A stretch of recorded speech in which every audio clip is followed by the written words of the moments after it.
Mesdames et messieurs, bonjour. Vous êtes sur Samba David officiel pour suivre la toute première émission de Samba David. C'est l'interview avec le leader de la société civile que nous n'avons plus à présenter, vous le connaissez certainement. Alors, Samba David est avec vous. Bonjour, monsieur Samba David. Bonjour. Bonjour, monsieur David. Vous répondez au nom de Dominicaise à l'état civil. Pourquoi Samba David? Eh bien, Samba David est un nom militant. Voilà, il faut accepter que, à l'image de Johnny Hallyday et de toutes ces personnes que nous avons connues, voilà. Oui, mais il n'y a pas eu que seulement les artistes, même Martin Luther King. Voilà, Martin Luther King, il y a son vrai nom, il y a d'autres personnes. Nous avons pour une lutte sociale décidé, j'ai donc décidé de me faire appeler Samba David. Pourquoi? Parce que j'ai lu le livre de Samba Diarra. Samba Diarra, j'ai lu ce livre-là dans l'un des livres de Feu Boigny, qui était le faux complot, les faux complots de Feu Boigny.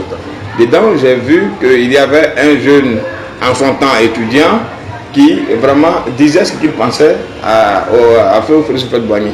Cela m'a intéressé. Peu importe le risque que parler à Feu Boigny pourrait, à quoi il pourrait s'exposer, mais il disait ce qu'il pensait. Ça m'a intéressé. De deux, j'ai vu dans la Bible David, le roi David. Voilà, il y a le roi David qui était un jeune de rien du tout, d'une famille pas connue, mais c'est le choix de Dieu s'est porté sur lui. Voilà. Et pour finir, il faut dire qu'à mon enfance, j'avais un ami, ouais, que l'eau a malheureusement emporté, qui s'appelait effectivement Samba. Voilà, nous étions à Bobo, à notre enfance. C'est une forme d'hommage. Voilà, et l'eau l'emportait. Et lui, il défendait toujours les plus faibles. En son temps, on tirait la corde. Voilà, les plus forts ramenaient les plus faibles.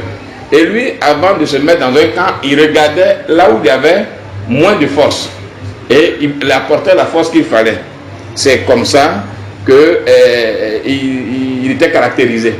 Donc, j'ai donc utilisé le nom Samba, avec tout ce que j'ai lu, pour dire, écoutez, pour rendre hommage à mon ami Samba qui est parti très tôt, que l'eau a emporté. Voilà, j'ai donc dit que c'est Samba David, parce que je défends la cause des plus faibles et la voix des sans-voix. Alors, on comprend maintenant, amis internautes, vous comprenez maintenant aisément l'origine de Samba David.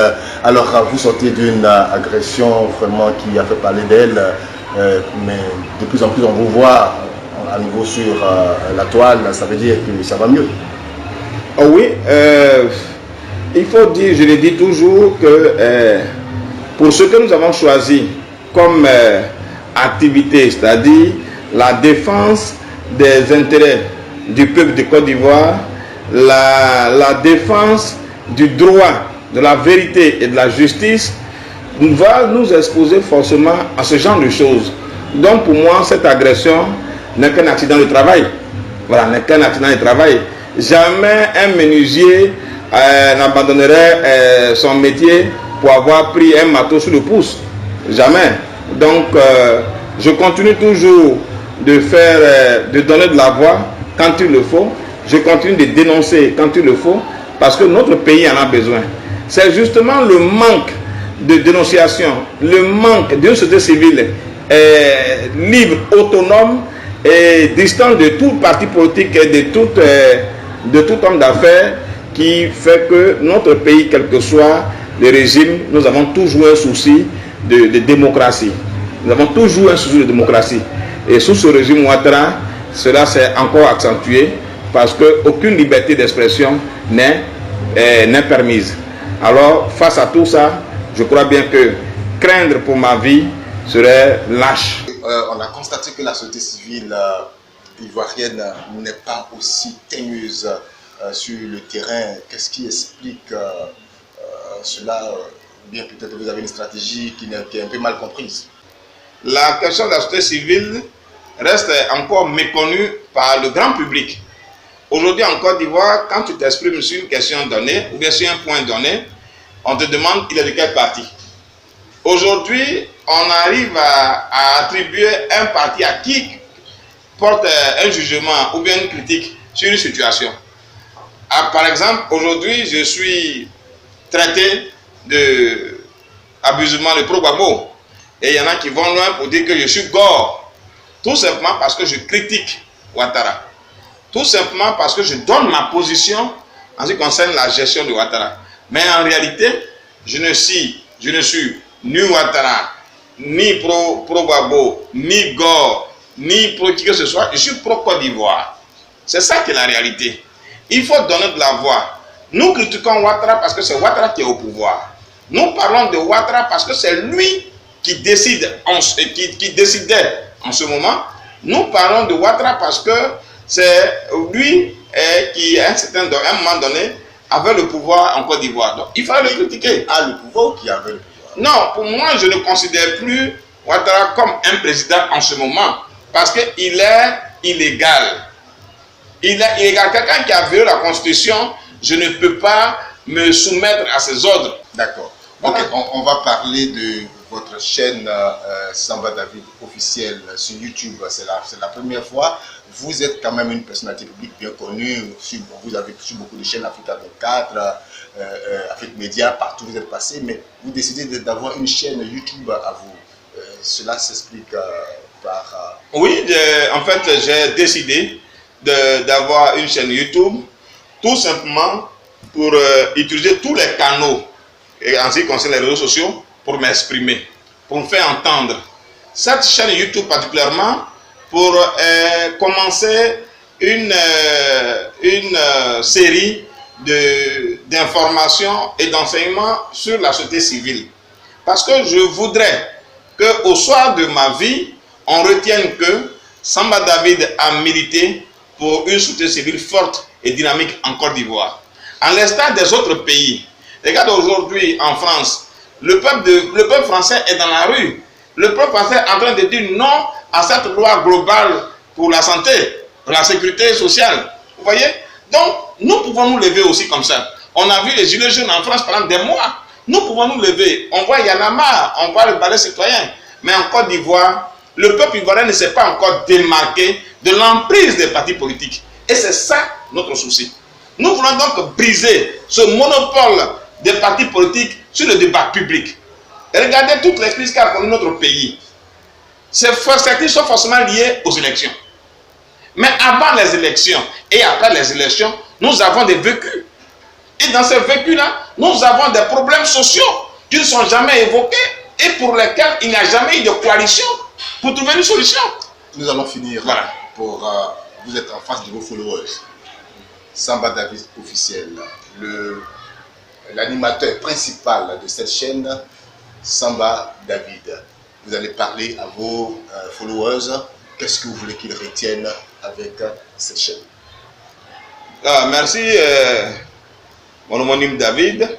Pour sauver notre pays de la corruption, pour sauver notre pays de la violation des droits de l'homme, pour sauver notre pays de l'injustice, pour sauver notre pays de l'abus de pouvoir et de l'abus d'autorité, nous devons avoir une société civile forte.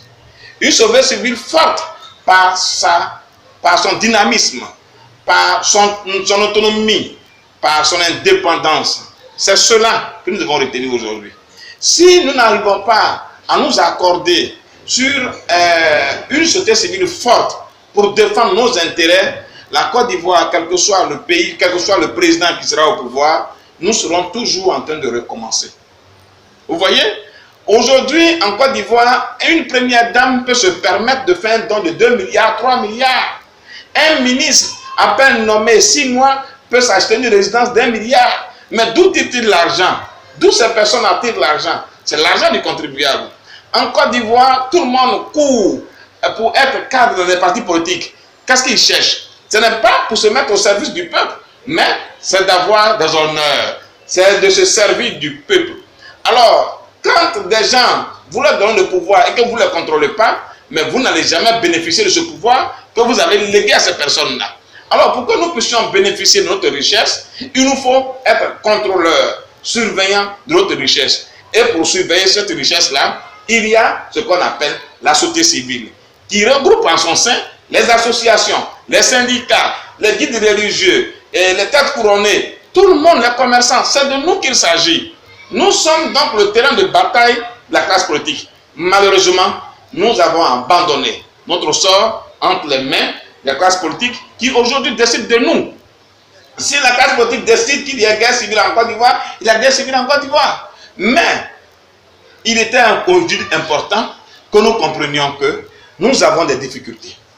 Des difficultés à l'école, des difficultés à l'hôpital, des difficultés dans des villages. Le coût de nos produits agricoles achetés. Vous voyez, pourtant on nous parle de milliards, de milliards. Vous comprenez? Le budget 2021 du moins, de la santé, on nous parle de 400 et quelques milliards. Mais il y a un économiste qui a fait un développement que nous avons publié sur les différentes pages, c'est que pour réhabiliter le CHU de Yopougon, on nous parle de 92 milliards pour réhabiliter le CHU de Yopougon. Mais pour construire la clinique Farah, avec 110 lits, cette clinique est hyper équipée, vers laquelle tout le monde court aujourd'hui, pour la construire, il a fallu 15 milliards.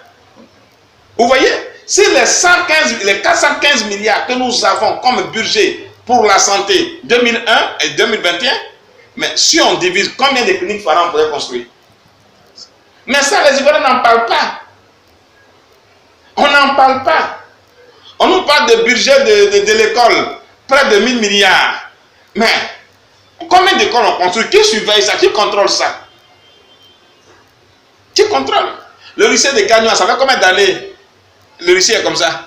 Le lycée classique, ça fait combien d'années? Pourtant, chaque année, il y a des milliers de milliards. C'est vrai que sans la politique, on ne peut pas certainement vivre parce que la politique, c'est pour ceux qui vivent. Mais la politique politicienne nous appauvrit. Alors donc, faisons cette politique sociale-là, auprès de cette politique politicienne, pour amener le peuple à surveiller ses intérêts.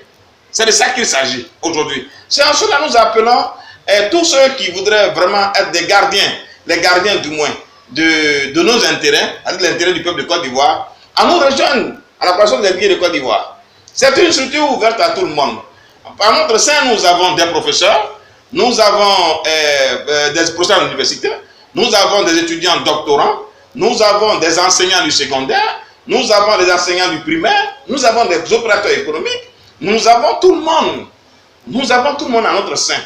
Venez pour qu'ensemble nous puissions parler de la Côte d'Ivoire. Parler de la Côte d'Ivoire sans toutefois nous entretuer.